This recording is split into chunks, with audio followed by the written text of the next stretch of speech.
This is breaking news from the Las Vegas Review-Journal, sponsored by Michael Gaughan's South Point Hotel, Casino, and Spa. Next question this morning for Bruce comes from Ben Goetz, the Las Vegas Review-Journal. Morning, Bruce. Obviously, yesterday, Alec Martinez gets his first goal of the playoffs, and you can kind of see his teammates' reaction to that. Just what is it like to see a player like that get rewarded who obviously sacrifices so much on the ice?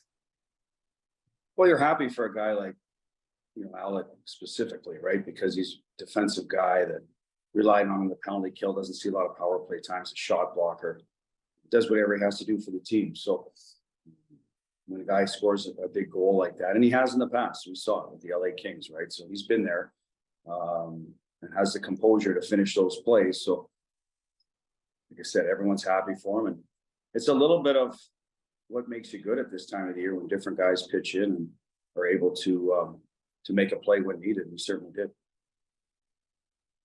Let's go to Luke Fox with Sportsnet. Hi, Bruce. Just want to get your thoughts on Mark Stone's play last night when he loses his stick and gets a new one, sets up the Howden goal, and maybe a comment on what you've seen from your captain in these playoffs.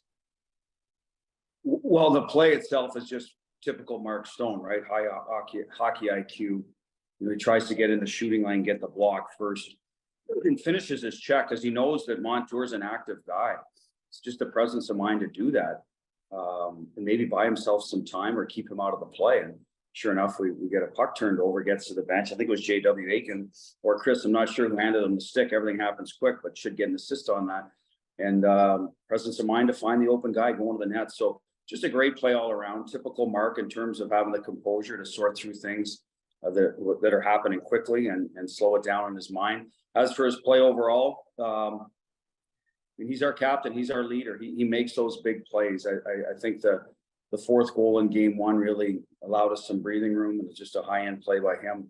You saw one of those similar, if anybody followed us against Winnipeg in the first round, he knocked one out of the air that was unbelievable and finished a play for us. So he certainly has the ability to, to make those types of plays, and just his raw emotion. And I think the other thing is his leadership in terms of composure versus physicality.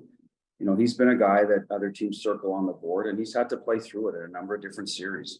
And to just keep showing that leadership in that regard, hey, you know what, we're okay. We got this. We'll take a few hits along the way, a few slashes, whatnot. We'll just keep playing and have our common goal at the forefront, not worry about retribution or anything like that. So that's been a big part of his leadership. Go to Neil McHale, NHL.com.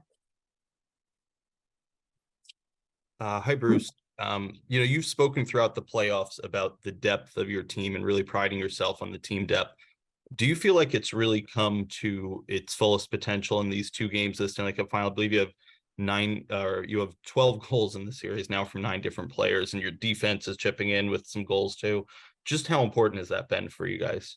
Yeah, I would even back it up to Game 6 in Dallas when Will Carrier scored early and Keegan Colasar got us some big goals. So everybody is a threat on the ice. Our D shoot the puck hard. They join at the right times, yet they're very mindful of what's going on the other way. So they're not going to sacrifice opportunities at our end for reckless play at the other. So for them to get rewarded, that goes to the question earlier about Marty scoring.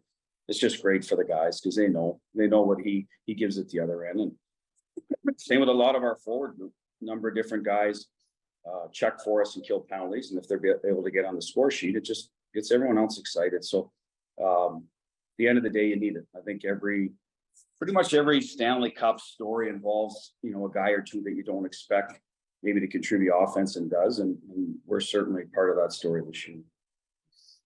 Take a few final questions for Bruce this morning. Next one goes to Danny Webster of the Las Vegas Sun. Morning, Bruce.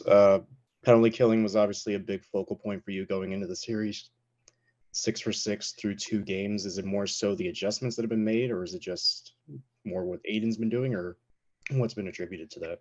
I think it's both. I think we had in the first one last night in the first period, they had a number of good looks. Our top forward got stretched a little, and they were able to hit a seam over to, I think it was Barkov the first time and for Hagee the second, right? And we're going to come out and contest that shot, but it's a pretty good look, and Aiden square to the shooter. So I think there was one rebound they whacked off net. Otherwise, we were able to clear a few out.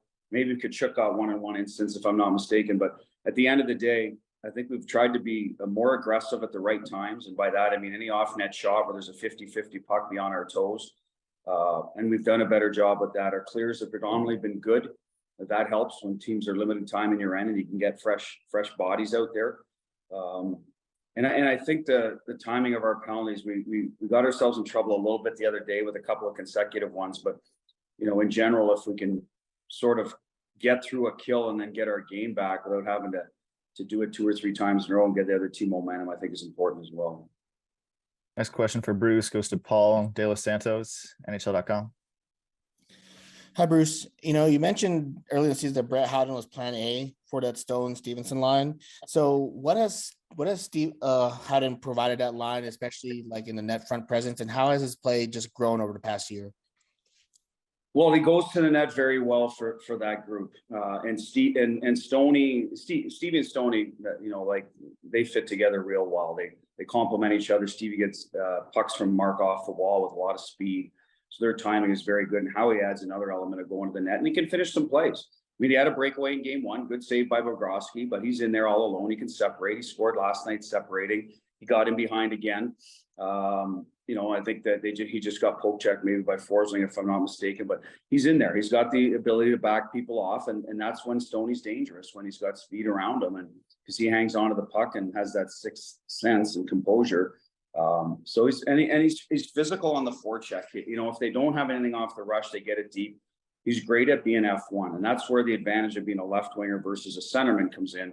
Because as a centerman, you got to be a little more mindful of what's going on around you. Maybe be back in your own end. So it allows them the freedom to do that. So I think it's just been a great fit in that regard.